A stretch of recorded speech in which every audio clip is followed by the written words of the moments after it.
They've counted the ballots, and the candidate of the United Left is ahead after the first round of Chile's presidential election. However, she's only, Jeannette Jara, only ahead by 3 percentage points, and she faces an uphill battle.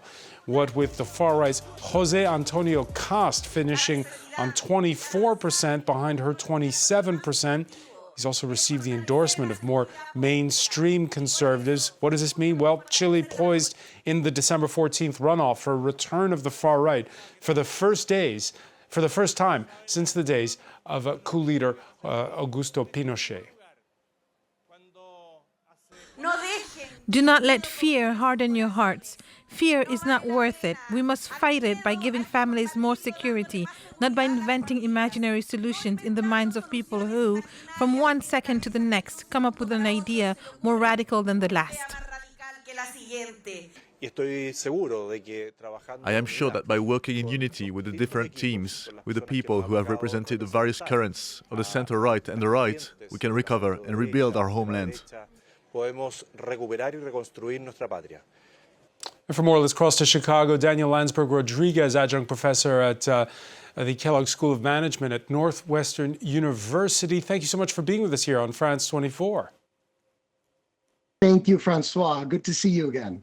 Is this first round result in Chile, one of the most stable countries in the Americas, is this a sign that there too, like in the UK, as we talked at the top of the hour, people are just preoccupied with illegal migrants, in Chile's case, a lot of them coming from Venezuela?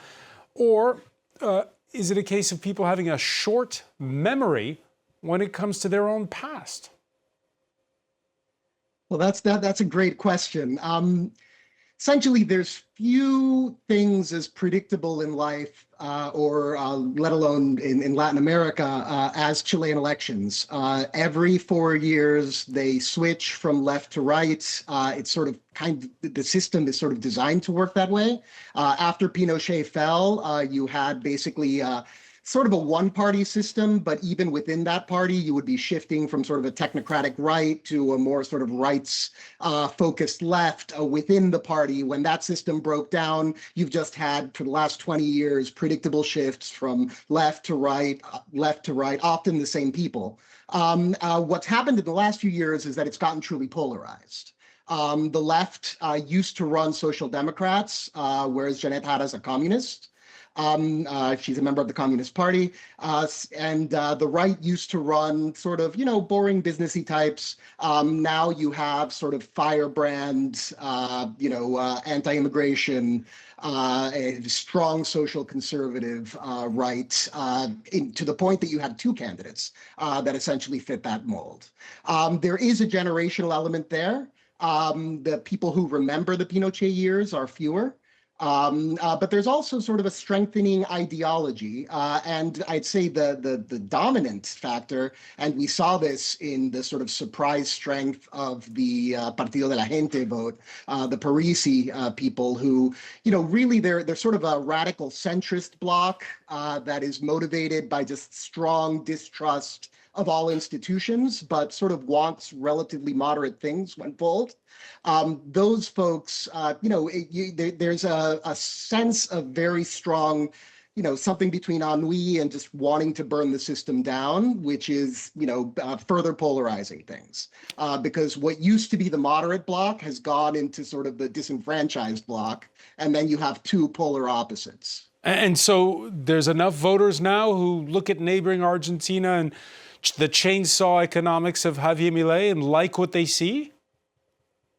Well, yes, and I think that that's by design. I mean, if you see the sort of treatment that Milei is getting from the United States, Noboa in Ecuador, Bukele in El Salvador, I mean, you have sort of a new sort of hemispheric system, a bit like an old Persian satrapy, in which you have essentially client states that are taken care of And then you have sort of, enemy states like Venezuela right now, or, to a lesser extent, Colombia, sometimes Brazil, that get hit much harder than they would have in times past. And that creates a series of incentives to, have more right-wing leaders and have the right-wing leaders act a certain way, sort of a little bit less, Sebastián Piñera and a little bit Trumpier.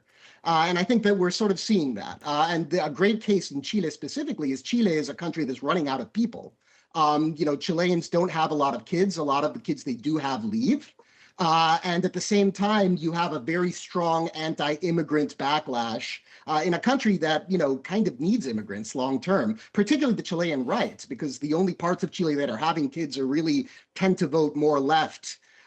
So it's interesting to see that the sort of sense of what the sort of greater MAGAM orthodoxies, key policies should be, seems to be really guiding the policy prescriptions of the Chilean right. And that said, the right is coming back. I was going to say, and this promise by José Antonio Kast of mass deportation of immigrants, most of those immigrants, Venezuelans.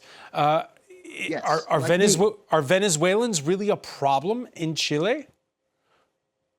Look, Chile is a country that it doesn't get a lot of immigration historically. It's, very isolated geographically. Henry Kissinger famously referred to it as a dagger threatening the heart of Antarctica.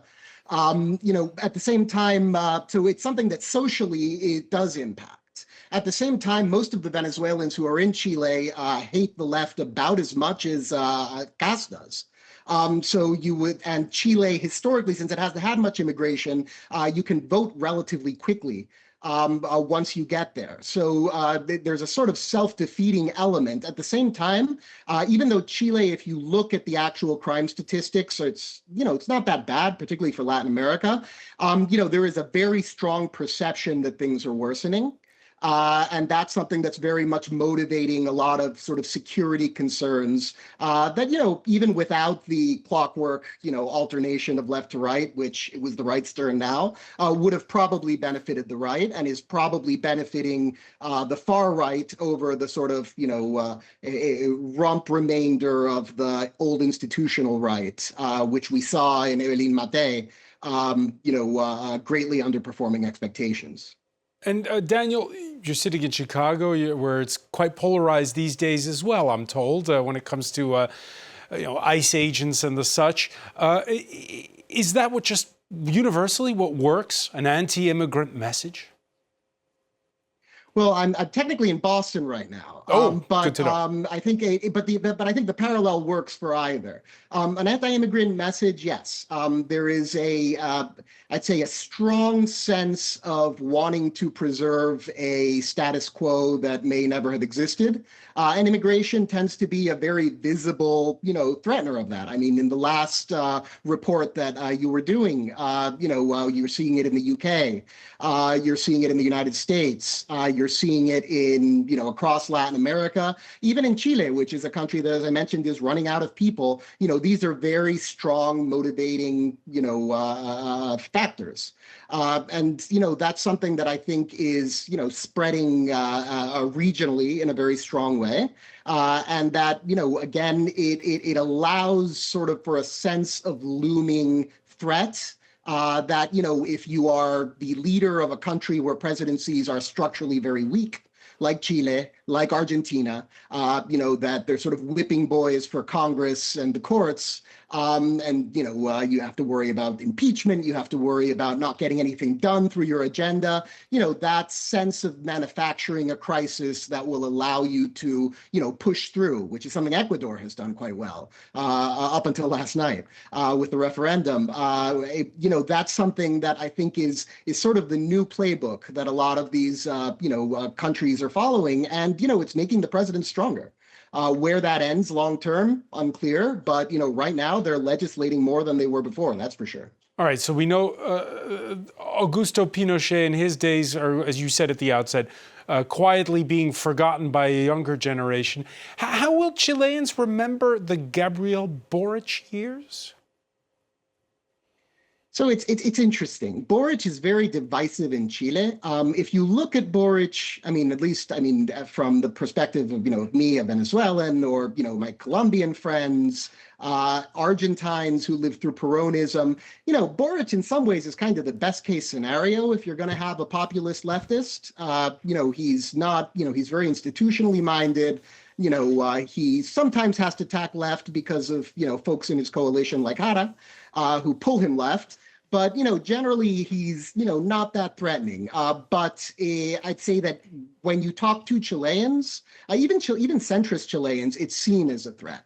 I'd say Chile, it's a country that's very consciously aware of their own exceptionalism. Chile is in a tough neighborhood and has had a pretty good run, at least economically, in the last, 30, 40 years. And that's something that they see as inherently fragile.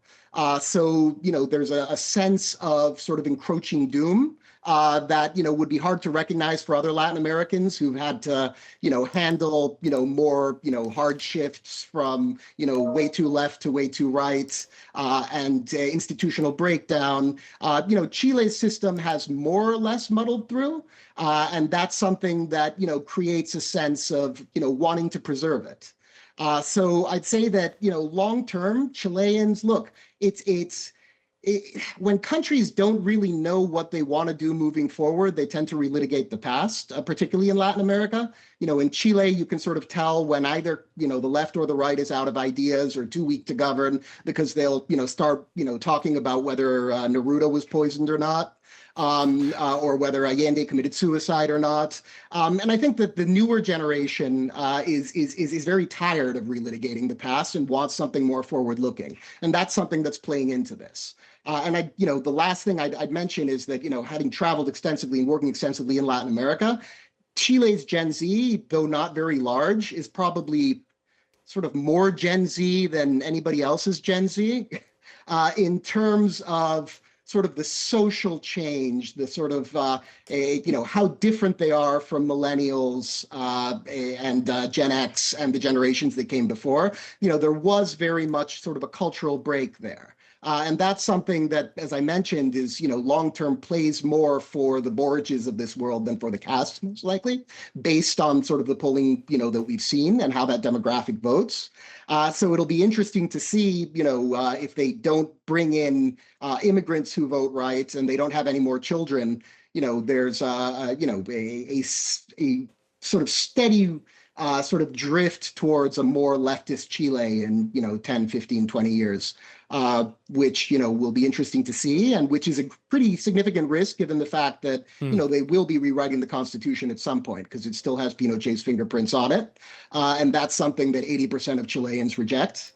So, there is a long-term sort of bear view from markets as a result, but a very short-term bull view because the right will win this election.